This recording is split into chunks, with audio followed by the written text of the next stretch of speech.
এমন হতদরিদ্র মানুষও এখন বিজনেস ক্লাসে বসতে শুরু করেছে। সত্যিই দুনিয়াটা বদলে গেছে। দিল্লির ইন্দিরা গান্ধী ইন্টারন্যাশনাল এয়ারপোর্ট থেকে নিউ ইয়র্কগামী সেই আন্তর্জাতিক বিমানে এই বাক্যটি এত জোরে বলা হয়েছিল যে বিজনেস ক্লাসের অনেক যাত্রী চমকে উঠে সেদিকে তাকাতে লাগলেন। কণ্ঠস্বরটি ছিল এক অত্যন্ত সুন্দরী কিন্তু অহংকারে পূর্ণ তরুণীর। রিয়া কাপুর, ভারতের অন্যতম বৃহত্তম শিল্পপতি পরিবারের মেয়ে, একাধিক মাল্টিন্যাশনাল কোম্পানির বোর্ড মেম্বার। আজ সে আমেরিকায় এক বিশাল গ্লোবাল টেকনোলজি বোর্ড মিটিংয়ে যোগ দিতে যাচ্ছিল। নিজের ধন সম্পদ আর সামাজিক মর্যাদা নিয়ে রিয়ার মনে ছিল প্রচণ্ড অহংকার। মানুষকে পোশাক আর আর্থিক হ্যাসিয়ত দিয়ে বিচার করাটাই ছিল তার পুরনো স্বভাব। সে মাত্র নিজের সিটে বসেছিল, এমন সময় তার নজর পড়ল সামনে বসা এক যুবকের ওপর। তাকে দেখা মাত্রই রিয়ার মুখে ঘৃণা আর অবজ্ঞার ছাপ ফুটে উঠল।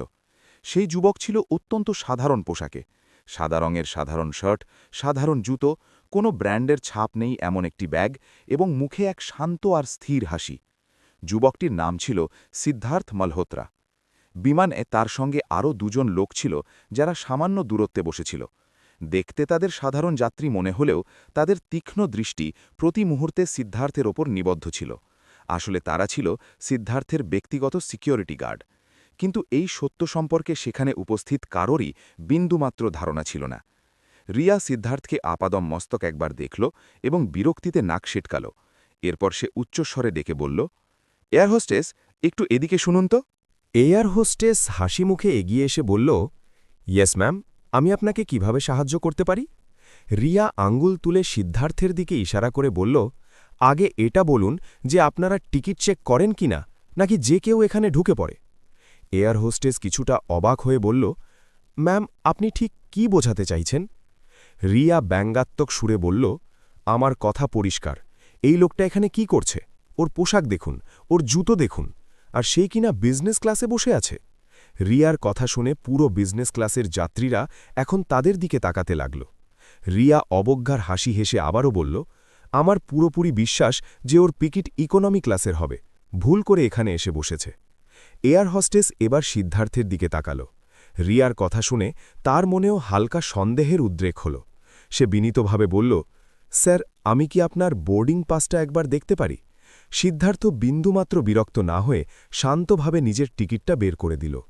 এয়ার হোস্টেস টিকিটটা দেখল, তারপর আরও একবার ভালো করে পরখ করল। এরপর সে সিস্টেমেও চেক করল, কিন্তু তার মুখে সম্মানের পরিবর্তে এখনও হালকা খটকা ছিল। সে বলল, আপনার টিকিট তো সঠিকই মনে হচ্ছে। রিয়া তৎক্ষণাৎ বলে উঠল, মনে হচ্ছে মানে? তার মানে এখনও সন্দেহ আছে? তার কথা শুনে পাশে বসা কিছু যাত্রী হেসে উঠল। এয়ার হোস্টেস আবারও সিস্টেম চেক করে নিশ্চিত হয়ে বলল, জি ম্যাম, সিট নম্বর একদম সঠিক আছে। রিয়ার চোখ শুরু হয়ে গেল। সে অবাক হয়ে সিদ্ধার্থের দিকে ঘুরে সরাসরি জিজ্ঞেস করল, সিরিয়াসলি মিস্টার, সত্যি করে বলুন তো, আপনাকে কেউ ফ্রি আপগ্রেড পাইয়ে দিয়েছে নাকি? সিদ্ধার্থ কোনো উত্তর দিল না। রিয়া তার হাত থেকে টিকিটটা এক প্রকার ছিনিয়ে নিয়ে বলল, দিন তো, আমিও দেখি। টিকিটটা দেখে সে মুখ বাঁকিয়ে অবজ্ঞার স্বরে বলল, ও, সিট তো দেখছি সত্যি এইটা। তারপর সে অত্যন্ত নিচু কিন্তু চরম অপমানজনক স্বরে বলল, মনে হয় কোনো ধনী বন্ধু দয়া করে ভিক্ষা হিসেবে আপনাকে বিজনেস ক্লাসের টিকিটটা গিফট করেছে। রিয়ার এই কথা শুনে পাশে বসা কয়েকজন যাত্রী হেসে উঠল। এমনকি এয়ার হোস্টেসও নিজের হাসি চাপতে পারল না। রিয়া তার বিদ্রুপাত্মক হাসি চেপে রাখতে পারল না। সে আবারও বলল, মিস্টার, এখানে বিজনেস ক্লাসে বসারও কিছু নির্দিষ্ট মানদণ্ড থাকে। তারপর সে আবারও খোঁচা দিয়ে বলল, নাকি আপনি জীবনে এই প্রথমবার বিমানে চড়েছেন? রিয়ার কথা শুনে আশেপাশে থাকা অনেক যাত্রীই হেসে উঠলেন। সিদ্ধার্থ তখনও অত্যন্ত শান্ত ছিল। রিয়া তাকে জিজ্ঞেস করল, আপনি কি করেন? সিদ্ধার্থ খুব ধীরে ও নিচু স্বরে জবাব দিল, আমি সফটওয়্যারের সাথে যুক্ত কিছু কাজ করি। সিদ্ধার্থের কথা শুনে রিয়া উচ্চস্বরে হেসে উঠল, ও, তুমি সফটওয়্যার ইঞ্জিনিয়ার, নাকি কোনো কোম্পানিতে কম্পিউটার ঠিক করার সাধারণ টেকনিশিয়ান? পাশে বসা এক লোক টিপ্পনি কেটে বলল, দেখে তো টেকনিশিয়ানই মনে হচ্ছে। রিয়া বলল, আজকাল তো যে কেউ নিজেকে আইটি প্রফেশনাল বলে দাবি করে। এমনকি এয়ার হোস্টেসও এবার বেশ শীতন কণ্ঠে বলল, স্যার, পরের বার যখন বিজনেস ক্লাসে সফর করবেন তখন একটু মার্জিত বা প্রেজেন্টেবল হয়ে আসার চেষ্টা করবেন। এই কথা শুনে আবারও অনেকে হাসিতে ফেটে পড়ল। পেছনে বসা সিদ্ধার্থের দুই বডিগার্ড এই অপমান সহ্য করতে পারছিল না। তাদের চোখে মুখে রাগ স্পষ্ট হয়ে উঠেছিল। তাদের মধ্যে একজন আসন ছেড়ে উঠে দাঁড়াতে যাচ্ছিল, ঠিক তখনই সিদ্ধার্থ খুব আলতো করে চোখের ইশারায় তাকে শান্ত থাকতে ইশারা করল। তারা দুজন সাথে সাথে আবার বসে পড়ল। ততক্ষণে ফ্লাইট উড়তে শুরু করেছে, প্রায় 15 ঘন্টার দীর্ঘ যাত্রা। কিন্তু পুরো পথ জুড়ে রিয়ার অহংকার আর অপমানের কোনো বিরাম ছিল না। কখনো সে ফোনে তার বন্ধুদের বলছিল, জানিস, আমার পাশের সিটে একজন দিনমজুর টাইপের লোক বসে আছে। আবার কখনো হাসতে হাসতে বলছিল, আজকাল তো মানুষ ভিক্ষা করেও বিজনেস ক্লাসের টিকিট কেটে ফেলে। সিদ্ধার্থ সারাটা সময় জানালার বাইরে মেঘের দিকে তাকিয়ে রইল। তার মুখে রাগের কোনো চিহ্ন ছিল না, ছিল শুধু এক গভীর প্রশান্তি, যেন সে চারপাশের সবার ধৈর্য আর মানসিকতার পরীক্ষা নিচ্ছিল। দীর্ঘ কয়েক ঘন্টা পর ফ্লাইট নিউ ইয়র্ক এয়ারপোর্টে অবতরণ করল। সব যাত্রী নামতে শুরু করলেন। রিয়া উঠে দাঁড়ালো, তার দামি হ্যান্ডব্যাগটা কাঁধে নিল এবং যাওয়ার সময় সিদ্ধার্থের দিকে তাকিয়ে অবজ্ঞার সাথে বলল, মিস্টার, আমেরিকা চলে এসেছি। এরপর সে দম্ভের সাথে ঘোষণা করল, আমি এখানে একটা গ্লোবাল সফটওয়্যার কোম্পানির বোর্ড মিটিংয়ে যোগ দিতে এসেছি। এরপর তাচ্ছিল্যের হাসি হেসে আবারও বলল, তুমি এখানে কেন এসেছ? কোনো ফ্যাক্টরিতে দিনমজুরের কাজ খুঁজতে? রিয়ার কথায় আবারও কয়েকজন লোক হেসে উঠল। রিয়া দর্পের সাথে এগিয়ে গেল।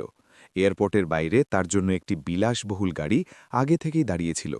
ড্রাইভার বিনীতভাবে মাথা নিচু করে বলল, ওয়েলকাম ম্যাম। গাড়িতে বসে রিয়া ড্রাইভারকে নির্দেশ দিল, চলো।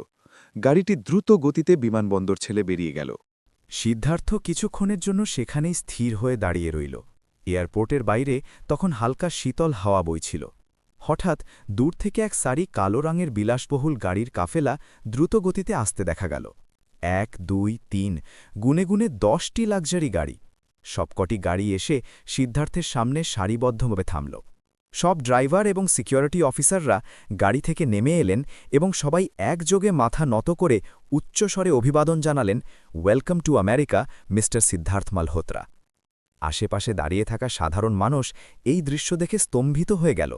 একজন উচ্চপদস্থ কর্মকর্তা এগিয়ে এসে বিনীতভাবে বললেন, স্যার, আপনার সফটওয়্যার কোম্পানির বোর্ড অফ ডিরেক্টরসরা আপনার জন্য অধীর আগ্রহে অপেক্ষা করছেন।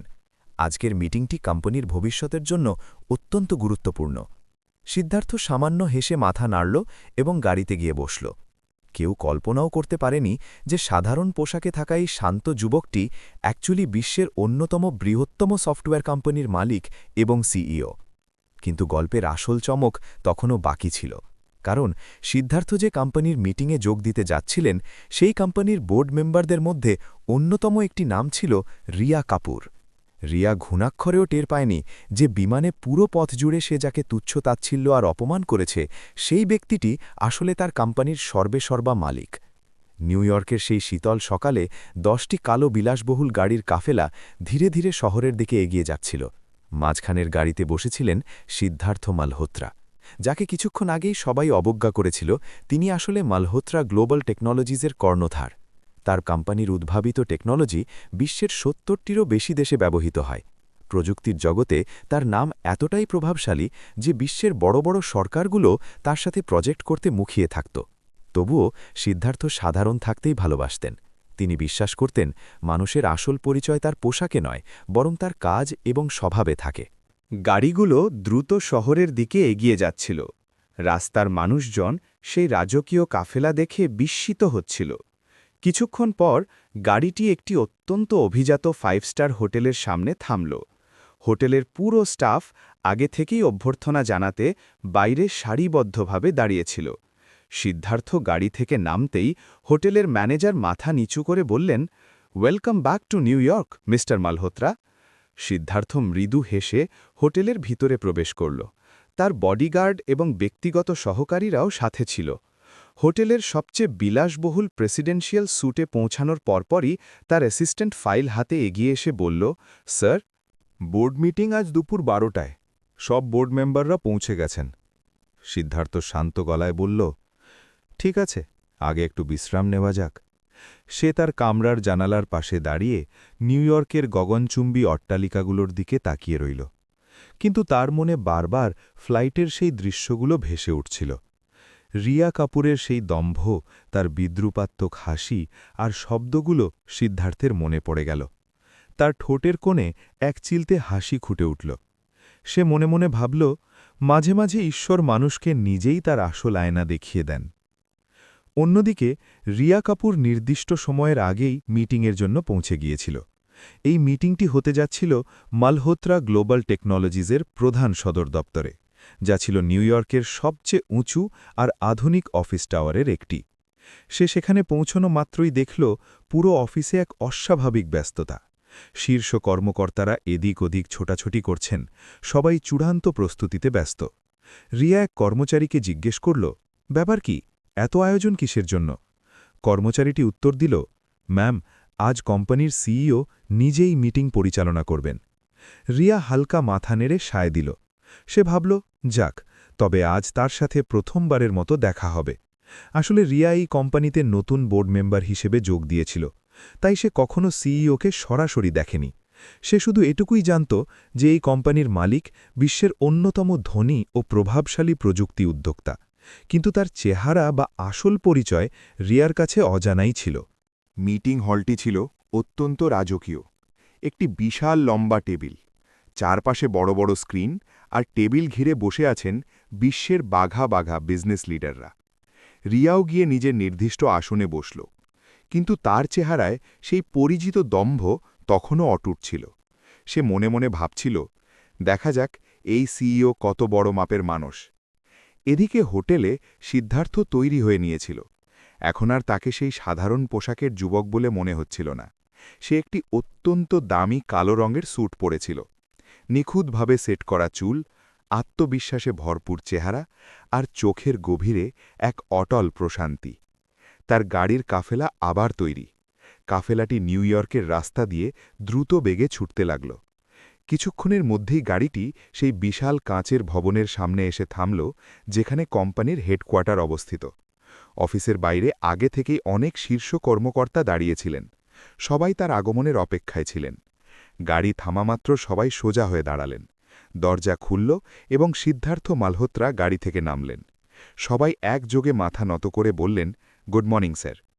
ঠিক সেই মুহূর্তে মিটিং হলের ভেতরে বসা রিয়ার কাছে খবর পৌঁছল, ম্যাম, সিইও চলে এসেছেন। রিয়া একটা দীর্ঘশ্বাস নিল। সে মনে মনে প্রস্তুতি নিচ্ছিল বিশ্বের এই বড় টেক টাইকুনকে দেখার জন্য, কিন্তু তার কল্পনাতেও ছিল না যে মাত্র কয়েক মিনিটের মধ্যে, যখন মিটিং হলের দরজা খুলবে, তখন ভেতরে যে মানুষটি প্রবেশ করবেন তিনি আর কেউ নন, বরং সেই ব্যক্তিটি যাকে সে কয়েক ঘণ্টা আগে ফ্লাইটে হতদরিদ্র, মজুর আর গরিব বলে চরম অপমান করেছিল। আর এর পরেই যা ঘটতে যাচ্ছিল তা ছিল তার জীবনের সবচেয়ে বড় ধাক্কা। নিউ ইয়র্কের সেই উঁচু কাঁচের ভবনের বিশাল বোর্ড মিটিং হলে এক পিনপতন নীরবতা বিরাজ করছিল। গোলাকার টেবিলের চারপাশে বিশ্বের বড় বড় সব ব্যবসায়িক নেতারা বসেছিলেন। প্রত্যেকের দৃষ্টি ছিল দরজার দিকে, কারণ কিছুক্ষণের মধ্যেই কোম্পানির মালিক ও সিইও ভেতরে প্রবেশ করতে যাচ্ছিলেন। এমন একজন মানুষ যার প্রতিটি সিদ্ধান্তে বিশ্বের প্রযুক্তি শিল্পের মোড় ঘুরে যায়। রিয়া কাপুরও নিজের আসনে বসেছিল। তার মুখে তখনও আত্মবিশ্বাস আর হালকা অহংকারের ছাপ। সে ভাবছিল, আজ যে সিইওর সাথে দেখা হবে তিনি নিশ্চয়ই অত্যন্ত প্রভাবশালী, বয়োজ্যেষ্ঠ এবং হাই প্রোফাইল কোনো ব্যক্তিত্ব হবেন। ঠিক তখনই মিটিং হলের বাইরে একটা আলোড়ন শোনা গেল। দরজার কাছে দাঁড়ানো সিকিউরিটি গার্ডরা সোজা হয়ে দাঁড়ালেন। এক কর্মচারী নিচু স্বরে ঘোষণা করল, স্যার আসছেন। দরজাটি ধীরে ধীরে খুলে গেল। সম্মানে সবাই একযোগে উঠে দাঁড়ালেন। রিয়াও বাকিদের মতো উঠে দাঁড়াল, কিন্তু দরজার ভেতর দিয়ে আসা সেই ব্যক্তির উপর নজর পড়া মাত্রই রিয়ার পায়ের তলা থেকে যেন মাটি সরে গেল। দরজা দিয়ে ভেতরে আসা ব্যক্তিটি আর কেউ নন, তিনি স্বয়ং সিদ্ধার্থ মালহোত্রা, সেই সাধারণ পোশাকের মানুষটি যাকে সে পুরো ফ্লাইটে অপমান করে এসেছিল। কিন্তু এখন তার ব্যক্তিত্ব ছিল সম্পূর্ণ ভিন্ন। পরনে দামি কালো স্যুট, হাঁটাচলায় প্রবল আত্মবিশ্বাস, আর পুরো ঘরে ছড়িয়ে পড়া এক শান্ত কিন্তু শক্তিশালী প্রভাব। ঘরের সবাই একযোগে বলে উঠলেন, good afternoon mister Siddharth Malhotra. রিয়ার হৃৎপিণ্ড যেন গলার কাছে উঠে গেল। তার চোখ বিস্ময়ে বড় বড় হয়ে গেল, ঠোঁট কাঁপতে লাগল। সে মনে মনে বারবার শুধু একটাই কথা ভাবছিল, না, এটা হতে পারে না, এটা কিছুতেই হতে পারে না। কিন্তু নির্মম সত্যটা তখন রিয়ার ঠিক চোখের সামনেই ছিল। যাকে সে কয়েক ঘন্টা আগে মজুর, ফটিচর আর গরিব বলে তুচ্ছতাচ্ছিল্য করেছিল, সেই ব্যক্তিটিই ছিল বিশ্বের অন্যতম বৃহৎ সফটওয়্যার কোম্পানির মালিক, আর তিনিই ছিলেন আজকের এই গুরুত্বপূর্ণ সভার সভাপতি। সিদ্ধার্থ অত্যন্ত ধীর স্থিরভাবে হেঁটে গিয়ে টেবিলের প্রধান চেয়ারটিতে বসলেন। তাকে অনুসরণ করে বাকি সবাইও নিজ নিজ আসনে বসল। রিয়া তখনও পাথরের মতো স্তব্ধ হয়েছিল। সে লজ্জায় মাথা নিচু করে ফেলল। কারোর চোখের দিকে সরাসরি তাকানোর সাহস পর্যন্ত তার ছিল না। সিদ্ধার্থ শান্ত কিন্তু গম্ভীর কণ্ঠে বললেন, শুভ অপরাহ্ন সবাইকে, চলুন মিটিং শুরু করা যাক। মিটিং শুরু হল। সিদ্ধার্থ অত্যন্ত আত্মবিশ্বাস আর স্পষ্টতার সাথে কোম্পানির নতুন পরিকল্পনাগুলো তুলে ধরছিলেন। তার প্রতিটি কথা উপস্থিত সবাইকে মুগ্ধ করছিল। তিনি নতুন প্রযুক্তি, আর্টিফিশিয়াল ইন্টেলিজেন্স এবং বিশ্ববাজারের ভবিষ্যৎ রণকৌশল নিয়ে আলোচনা করছিলেন। কিন্তু রিয়ার অবস্থা ছিল সম্পূর্ণ ভিন্ন। তার মন মিটিংয়ের আলোচনায় ছিল না। তার কানে বারবার সেই শব্দগুলোই প্রতিধ্বনিত হচ্ছিল যা সে বিমানে বসে দম্ভের সাথে বলেছিল, ফটিচর লোক, লেবার, ইকোনমি ক্লাসের যাত্রী। তার মনে হচ্ছিল তার নিজের বলা প্রতিটি শব্দ এখন তীরের মতো তার বুকেই ফিরে আসছে। মিটিং প্রায় 1 ঘণ্টা ধরে চলল। হঠাৎ সিদ্ধার্থ বলে উঠলেন, মিস রিয়া কাপুর। রিয়া চমকে উঠল। সে ধীরে ধীরে মাথা তুলল। দেখল সিদ্ধার্থ তার দিকেই তাকিয়ে আছেন, তবে সিদ্ধার্থের চোখে কোনো রাগ ছিল না, ছিল এক গভীর প্রজ্ঞা ও স্থিরতা। সিদ্ধার্থ বললেন, আমাদের কোম্পানির এই নতুন প্রজেক্ট সম্পর্কে আপনি কি পরামর্শ দিতে চান? রিয়ার গলা শুকিয়ে কাঠ হয়ে গিয়েছিল। সে কোনো মতে কাঁপা কাঁপা স্বরে বলল, জি স্যার। সে কোনো রকমে নিজের উত্তরটুকু দিল। সিদ্ধার্থ কেবল মাথা নাড়লেন এবং মিটিং পুনরায় এগিয়ে চলল। কিছুক্ষণ পর মিটিং শেষ হল। সবাই একে একে হলঘর থেকে বেরিয়ে যেতে লাগলেন, কিন্তু রিয়া নিজের আসনেই মূর্তির মতো বসে রইল। তার চোখে জল এসে গিয়েছিল। কিছুক্ষণ পর সিদ্ধার্থও ঘর থেকে বেরিয়ে যেতে উদ্যত হলেন। ঠিক সেই মুহূর্তে রিয়া হুট করে নিজের আসন ছেড়ে উঠে দ্রুত তার সামনে গিয়ে দাঁড়াল। কান্নায় তার গলা বুঝে আসছিল। সে করুণ স্বরে বলল, স্যার, 1 মিনিট। সিদ্ধার্থ থামলেন। রিয়া তার সামনে দাঁড়িয়েছিল, তার গাল বেয়ে অশ্রু গড়িয়ে পড়ছিল। সে ভাঙা গলায় বলল, স্যার, দয়া করে আমাকে ক্ষমা করে দিন। সিদ্ধার্থ তখনও শান্ত ও নির্বিকার ছিলেন। রিয়া বলে চলল, আমি আপনাকে চিনতে পারিনি। আমি অনেক বড় ভুল করে ফেলেছি। আমি আপনাকে বিমানে অনেক অপমান করেছি। আমি সত্যি অনেক লজ্জিত। তার চোখে তখন গভীর অনুশোচনা স্পষ্ট দেখা যাচ্ছিল। কয়েক মুহূর্ত এক পিনপতন নীরবতা বিলাজ করল। সিদ্ধার্থ ঠোঁটের কোণে এক চিলতে হাসি নিয়ে রিয়ার দিকে তাকালেন, আর ঠিক সেই কথাগুলোই ফিরিয়ে দিলেন যা রিয়া বিমানে সিদ্ধার্থকে বলেছিল। ঠিক আছে ম্যাডাম, মাঝে মধ্যে এই ধরনের লোকেদের সাথে দেখা হয়েই যায়, একটু মানিয়ে নেওয়া উচিত। রিয়ার চোখের জল আরও বেড়ে গেল। সিদ্ধার্থ এবার শান্ত স্বরে বললেন, কিন্তু একটা কথা সবসময় মনে রাখবেন, মানুষের আসল পরিচয় তার পোশাকে নয়, তার চরিত্রে ও কর্মে হয়। এই কথাটুকু বলে তিনি সামনে এগিয়ে গেলেন। রিয়া সেখানে একা দাঁড়িয়ে রইল।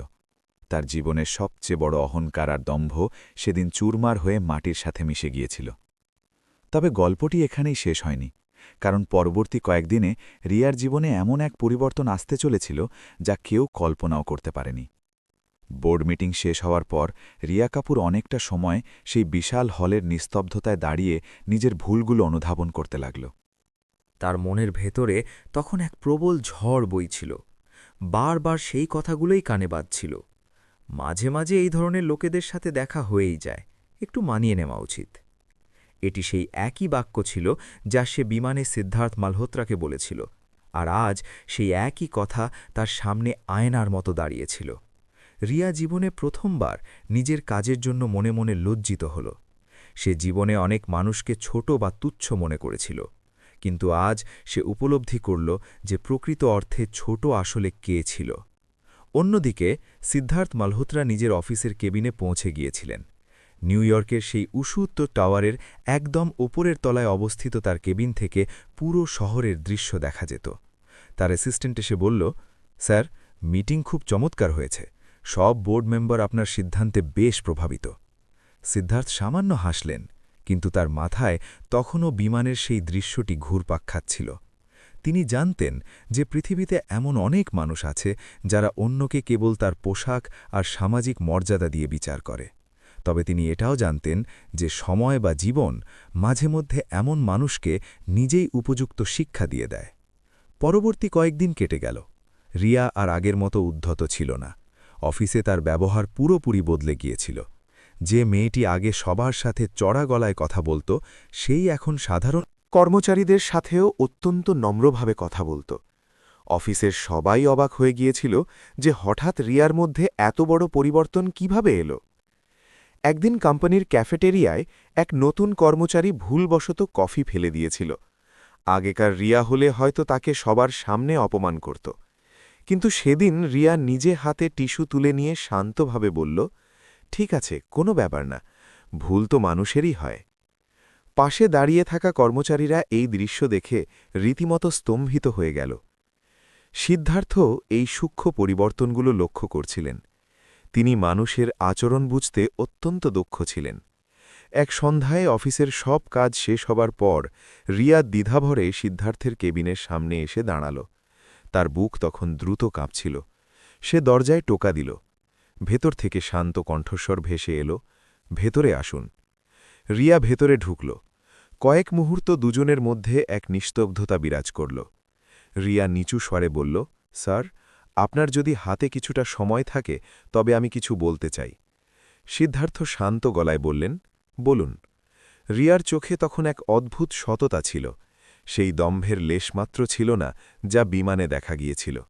স্যার, সেদিন বিমানে আমি যা যা বলেছি তা ছিল আমার জীবনের সবচেয়ে বড় ভুল। কথাগুলো বলতে গিয়ে রিয়ার গলা ভারী হয়ে এলো। স্যার, আমি সত্যিই নিজেকে বদলাতে চাই। আমি চেষ্টা করছি যেন ভবিষ্যতে আর কোনো দিন কোনো মানুষকে অপমান না করি। ঘরের ভেতর কিছুক্ষণ নীরবতা বজায় রইল। সিদ্ধার্থ জানালার বাইরে নিউ ইয়র্ক শহরের আলোকউজ্জ্বল দৃশ্যের দিকে তাকিয়ে রইলেন। তারপর ধীরে ধীরে রিয়ার দিকে ফিরলেন। তার মুখে সেই পরিচিত শান্ত হাসিটি ফুটে উঠল। তিনি বললেন, রিয়া, ভুল করাটা বড় কোনো অপরাধ নয়, কিন্তু ভুলের পরেও নিজেকে না বদলানোটা বড় অপরাধ। রিয়া মাথা তুলে তার দিকে তাকাল। সিদ্ধার্থ আরও বললেন, যদি কোনো মানুষ নিজের ভুল বুঝতে পারে এবং নিজেকে সংশোধন করে নেয়, তবে সেটাই হয় তার জীবনের সবচেয়ে বড় জয়। রিয়ার চোখে তখন এক নতুন আশার আলো ফুটে উঠল। মনের ভেতরে তখন এক নতুন উপলব্ধির জন্ম নিচ্ছিল। রিয়ার চোখে তখন আশার এক নতুন চমক। সিদ্ধার্থ মৃদুস্বরে বললেন, আর আমি লক্ষ্য করেছি তুমি সত্যিই বদলে যাচ্ছ। রিয়ার চোখমুখে এক গভীর স্বস্তির ছাপ ফুটে উঠল। সে খুব ধীরে বলল, ধন্যবাদ স্যার। সিদ্ধার্থ হাসলেন এবং বললেন, এখন থেকে এক নতুন শুরু করো, আর মনে রেখো, এই পৃথিবীতে সবচেয়ে বড় সম্পদ হল মনুষ্যত্ব। রিয়া শ্রদ্ধায় মাথা নত করল। সেই দিনের পর রিয়া সত্যিই বদলে গেল। সে এখন মানুষকে তাদের পোশাক বা টাকা দিয়ে নয়, বরং তাদের মন দিয়ে চিনতে শুরু করল।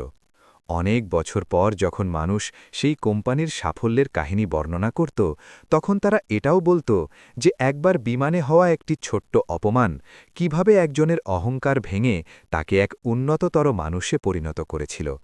আর সিদ্ধার্থ মালহোত্রার একটা কথা সেই দিন থেকে কোম্পানির প্রতিটি কর্মচারীর হৃদয়ে গেঁথে গিয়েছিল। মানুষের আসল পরিচয় তার পোশাকে বা অর্থে নয়, বরং তার ব্যবহারে হয়। বন্ধুরা, আপনারা এখন যে গল্পটি শুনলেন তা কেবল এক ধনী তরুণী আর এক সাধারণ দর্শন যুবকের গল্প ছিল না। এটি ছিল অহংকার, মনুষ্যত্ব আর প্রকৃত পরিচয়ের গল্প। রিয়া কাপুর সিদ্ধার্থ মালহোত্রার পোশাক আর সাধারণ রূপ দেখে তাকে অপমান করেছিল। তার মনে হয়েছিল টাকাই মানুষের একমাত্র পরিচয়। কিন্তু সত্যটা কি ছিল? যাকে সে ফটিচর, মজুর আর ইকোনমি ক্লাসের যাত্রী বলেছিল, তিনিই ছিলেন বিশ্বের অন্যতম বৃহৎ প্রযুক্তি প্রতিষ্ঠানের মালিক। তবুও সিদ্ধার্থ কোনো প্রতিশোধ নেননি। তিনি তাকে পাল্টা অপমানিত করেননি। তিনি শুধু একটি কথাই বলেছিলেন, মানুষের পরিচয় তার পোশাকে নয়, তার চরিত্রে হয়। আর এই একটি উপলব্ধি রিয়ার জীবন বদলে দিল। এখন বন্ধুদের কাছে আমার একটি প্রশ্ন, আপনারা যদি সিদ্ধার্থ মালহোত্রার জায়গায় হতেন তবে কি করতেন? আপনারাও কি সিদ্ধার্থের মতো তাকে ক্ষমা করে দিতেন, নাকি তার অহংকার চূর্ণ করার জন্য তাকে চাকরি থেকে বরখাস্ত করতেন অথবা তার কেরিয়ার শেষ করে দিতেন? নাকি অন্য কোনো উপায় অবলম্বন করতেন আপনাদের মতামত অবশ্যই নিচে কমেন্টে জানান সিদ্ধার্থের জায়গায় হলে আপনি কি করতেন তো বন্ধুরা এই গল্পটি আপনাদের কেমন লাগলো তা আমাদের কমেন্টের মাধ্যমে অবশ্যই জানান আর যাওয়ার আগে আমাদের ভিডিওতে একটি লাইক দিতে এবং চ্যানেলটি সাবস্ক্রাইব করতে ভুলবেন না কমেন্টে আপনাদের নাম আর শহরের নাম অবশ্যই লিখবেন যাতে আমরা আপনাদের ভালোবাসা আর সমর্থনের কথা জানতে পারি তাহলে আজ এই পর্যন্তই আবারও দেখা হবে হৃদয় ছুঁয়ে যাওয়া এমন কোনো সত্য কাহিনীর সাথে